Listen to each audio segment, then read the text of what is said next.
Christians in the Middle East are strangers in a strange land, even though they are born here. Whereas in Israel, they live in a Jewish state and society, in all the other countries, they live in Muslim states and societies. So even though they are descendants of the original inhabitants of the land, they are made to feel that they don't fit in anymore.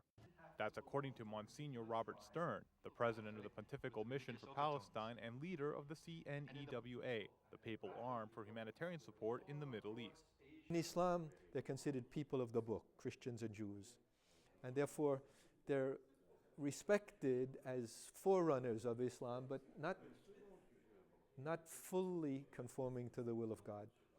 And they're second-class citizens, and they're taxed, and they have a unique status. And in Israel, of course, in a Jewish state, if you're not a Jew, even though it's a democratic society, in effect, in some ways, you're still a second-class citizen as well.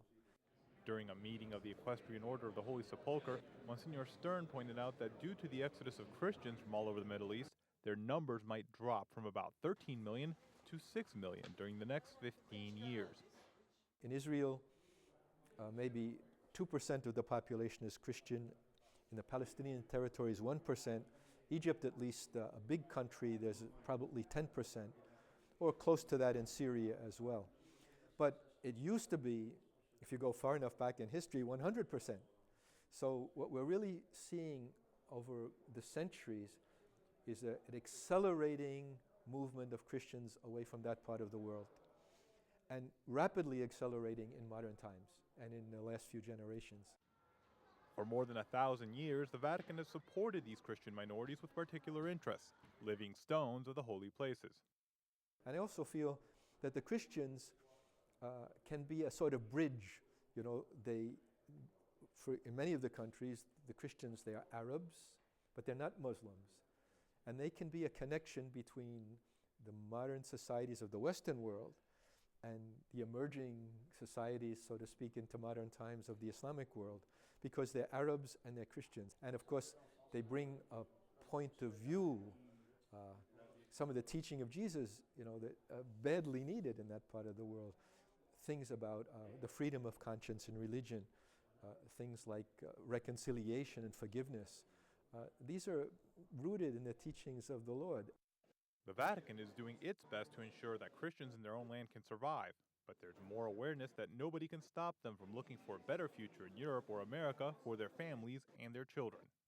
I think one of the challenges is to facilitate the movement of people, facilitate immigration, to be more generous in accepting newcomers, to assist resettlement of Middle Eastern people in Western countries.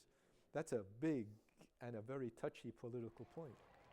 And there are great expectations for the upcoming visit of Pope Benedict XVI to the Holy Land next year.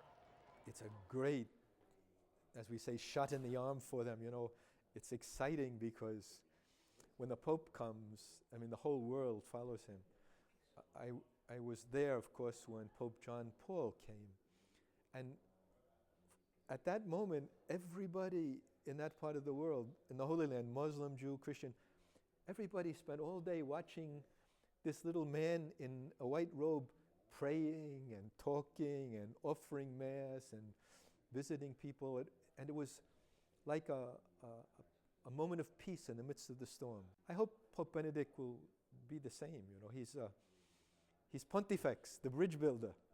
And I hope he's very pontifical when he's there. I hope his presence and his words and his prayer will do something to bridge these terrible gaps and divides between groups and religions and politics. A challenge which will be the result of a tremendous diplomatic effort between the State of Israel, the Palestinian Authority, and the Vatican.